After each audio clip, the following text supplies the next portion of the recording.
Hello everybody and welcome to Social Club down south this week. Don't worry, it'll go back up north at some stage. But the opening weekend has been very eventful, so we're going to talk about all the key talking points and some transfer chat that's been going over in the last few hours. A big story on Diego Costa, which we're going to be talking about in a second. We've also got 6 things we learnt about the opening weekend and Ask the Club on this week's Social Club. So stick around for all 3 lives, or if you're watching this after the event, then you've got those to enjoy as well. This week we've got Jack. Jack from Tilton Norwich City. It's good to When was the last time you were on a Social Club? I've never been on. Have you Wow. This is my debut. Had to make it happen. This is my debut. After the opening weekend of the Premier League, I thought, let's get Jack from Tilton Norwich City. Because I know me, QPR fan, I'm going to be here as well. Yeah. That's the perfect mix for the opening weekend of the Premier League season. And Flav's here as well. How's it going? It's good, yeah, it's good. I'm really happy. How's the reading material? Games That Changed My Life by Neville Southall.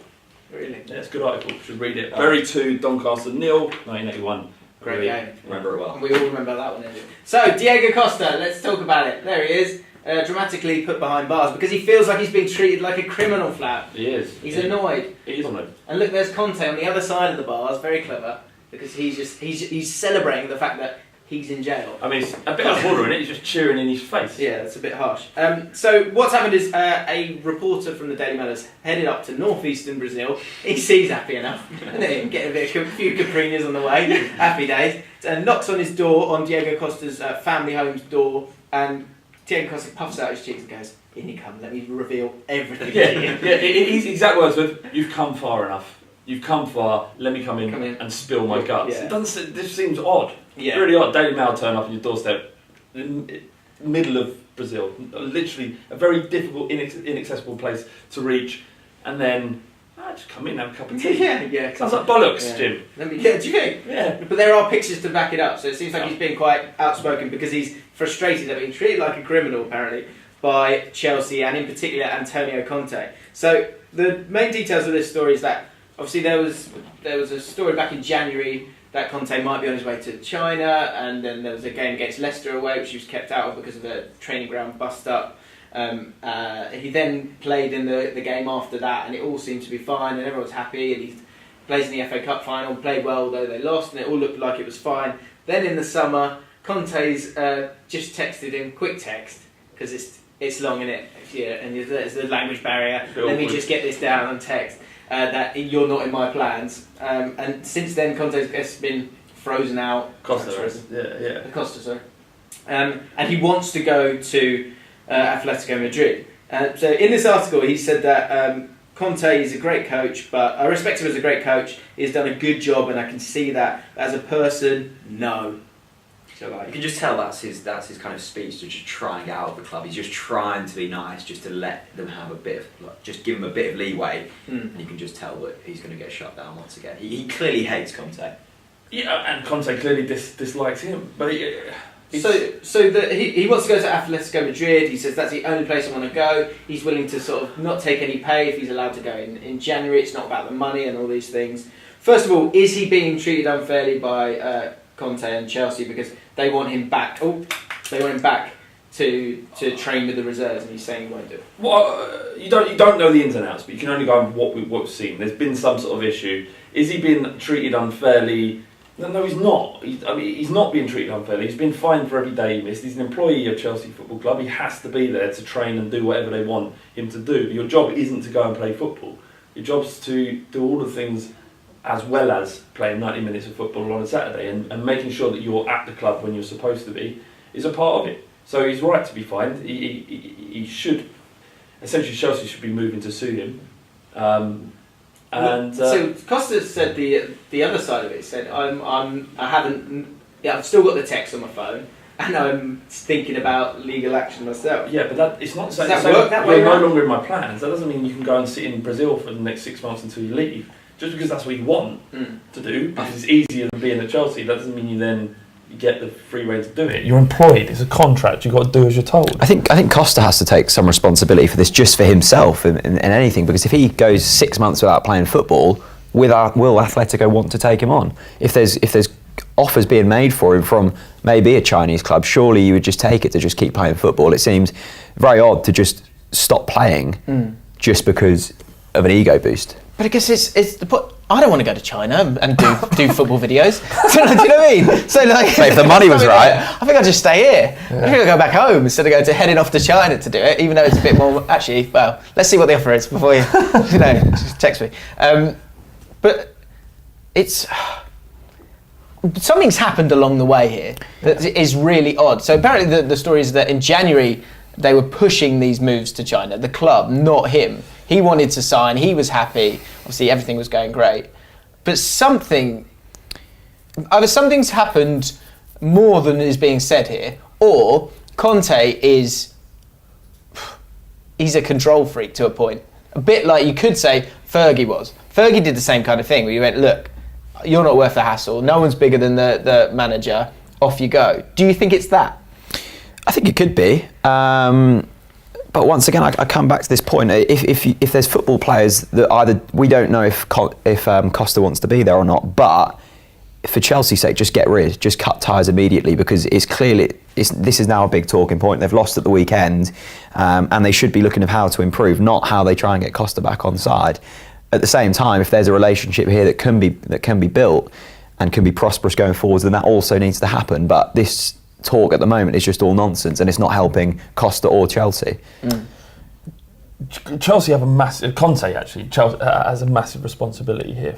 He is as much at fault as Costa is, because the way it was sold, when that move to China was mooted in January, it was as if Costa was demanding this because he wants all of the money. But as it turns out, Costa said, I was trying to be shifted. Chelsea are looking at it and going, well, they're paying so much money for players. We could do this. We can replace him in the summer. As it's turned out, I mean, they have replaced him with Morata, but is he going to be as effective as Costa's been throughout his Chelsea career? We don't know. He had a good start, but ultimately, part of Conte's job is to manage the personalities that are inside the squad. Yeah. Costa is a difficult human being on every level when it comes to football. He's difficult to manage by his football club. He's difficult to play against. He's an absolute nightmare for defenders to play against. He winds up every opposing fan. Yeah. It's a really great asset for Chelsea to have. Conte, for whatever reason, hasn't been able to manage his personality. He thinks he's too disruptive or whatever it might be, and has decided to ship him off. The fact is, though, by saying that, he's given up guaranteed 20 goals in the Premier League this season. This is the thing. This isn't a poor striker here who's flopped. This is a valuable asset to Chelsea, and an asset that, if they can get right, will score them 20 goals a season, which makes the situation even more strange that they are pretty much straight out refusing to play him. And what's even more strange for me is there's been loads of these stories, isn't there? He's wanted to go and now he wants to stay and all that thing. He's always played and he's always delivered, regardless of what's going on behind the scenes. So why don't you just keep playing him? Just keep playing him use him until you can get the bid that you want. Because he's made it clear, you can't make someone go to China. Yeah. You've got to go, do you want to go? Look, there's so much money here, do you want to go? If he goes no, then you've got to find another way. And the other way is obviously Atletico Madrid, but not until January. So he has completely mismanaged this, Conte. Yeah. So, but the problem is, if he backs down, once putting his line in the sand. Yeah, once putting the line in the stand, flag in the ground or whatever it is, he can't back down from that position, because other players I think, well, actually he's soft, and Conte dines out on this hard man, strict disciplinarian attitude, because that's what Andy Brassel, who we had on bullshit before, said he was. This is what you can expect from Conte. He's unforgiving and he's unmoving, and it's either his way or the highway. I think that's all well and got all of them, haven't you? That's all well and good, but you have to be flexible as a manager as well. You're going to have characters like this. The higher you go, you're going to have players who maybe refuse to play, or they're going to be difficult to manage. If Conte's going to want to keep being a good manager at Chelsea, then he's going to have to change his ways a little bit and just manage better, I guess. Yeah. But his record suggests that he doesn't have to do anything. He doesn't have to change anything. He wins trophies wherever he goes. He wins league titles with Juve, with Chelsea. So why should he change? I suppose this has all come up because of Chelsea's first game. If they'd won their first game, then it wouldn't be a talking point. But there could be something in this if that form continues. Is he going to disrupt this season? I mean, I'm sure you're hoping it will. And with a massive game next week against you guys, it's huge for them. But could this be seen, will we look at this in May and go, this was just one of several mistakes that Conte made this summer? Because as good of a season they've had last year, this summer you've seen it from this first game. They got rid of Loftus-Cheek. They've got rid of Chalobah. They've got rid of Atsu, and then didn't use Atsu at all. They got rid of Matic, which is obviously a huge one, and essentially got rid of Costa, which is a lot of people were part of that squad. And what you're seeing now with that first game where Fabregas gets sent off, Bakayoko's still injured, you haven't got Matic anymore, you haven't got Loftus-Cheek anymore, you haven't got Chalobah anymore. He's now got a squad that could look a bit thin, especially when you've got to play 7 more games before Christmas. Yeah, well, there's a suggestion that it wasn't Conte who wanted Matic to go. He didn't want to sell him, but it was kind of a club decision to let him go. He even come out in the press and made a really strange quote saying, you've got to question things, something along those lines, this isn't verbatim. You've got to question things when you sell a player to a rival in the way that Matic has. And Matic had a great game for Man United, obviously compounded issues at Chelsea. I mean, we've got to be clear that this is one game in which they lost their captain on 19 minutes. You know, this is not fucking meltdown for Chelsea right now. But, you know, the fact is, Conte is a brilliant coach. This isn't really going to be an issue in the long run for Chelsea.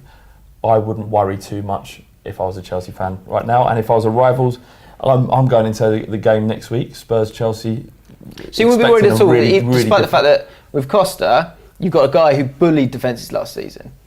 And in place of that, you've got Morata, who was good when he came on against Burnley. Well, he scored and assisted. What else do you want? Scored and assisted. That's great. But in Community Shield against a decent team, he was awful. It was one game. And Batshuayi, who couldn't get anywhere near the starting team last year because he's so good. I'd be a little bit worried if I was Chelsea. Spurs were the best team in England. One of the best teams in Europe last year, and we couldn't get near Chelsea. And that's down to Conte. There is no issue. I think you do have to question as well their transfer policy in terms of letting Loftus-Cheek and Chalobah go, because maybe it might not affect them this year, but going forwards, it's surely not a sustainable method. I know they've got Abramovich there and stuff who can just pump money in, but at some point they are going to have to utilise youngsters, and you've got Loftus-Cheek there, and Loftus-Cheek, just the one cheek, and Chalobah, cheek. And they're top draw players, and they've let them go. It seems very strange. They're developing them and then just selling them on. They're top draw players for most football clubs. They aren't good enough to get in their first team. That's the fact. But then you look at, isn't it about the squad as well when you've got so many games going on? 18 outgoing players, only 3 recognised signings. It's part of the competition of it as well, isn't it? Everyone pushing everyone. We will see. Yeah. We will see. It's a logical... Yeah. If anyone thinks that Chelsea won't be challenging for the league this season, then they're mad. Okay. Are you mad? Do you think Chelsea, this is going to be a bit like 2 years ago where it's all going to go wrong? Or is it just one bad refereeing decision, possibly, from that first game, which has led to a defeat, which has led to all this stuff? What are your thoughts on Costa? Should they kiss and make up and get on with it? Or is there another resolution that can be done? Let us know in the comments below. If you're a Chelsea fan and you've had a difficult weekend, and you want to enjoy a video, Frank Lampard, remember him? Great legend. We had him. We had an interview with him and Gerrard and Jermaine Genius. Jermaine. We chatted to them on Friday. The video went out, giving their predictions on the season. So go ahead and check that video out. If you enjoyed this video, please hit the like button, subscribe to Ball Street, and we'll see you on the next video.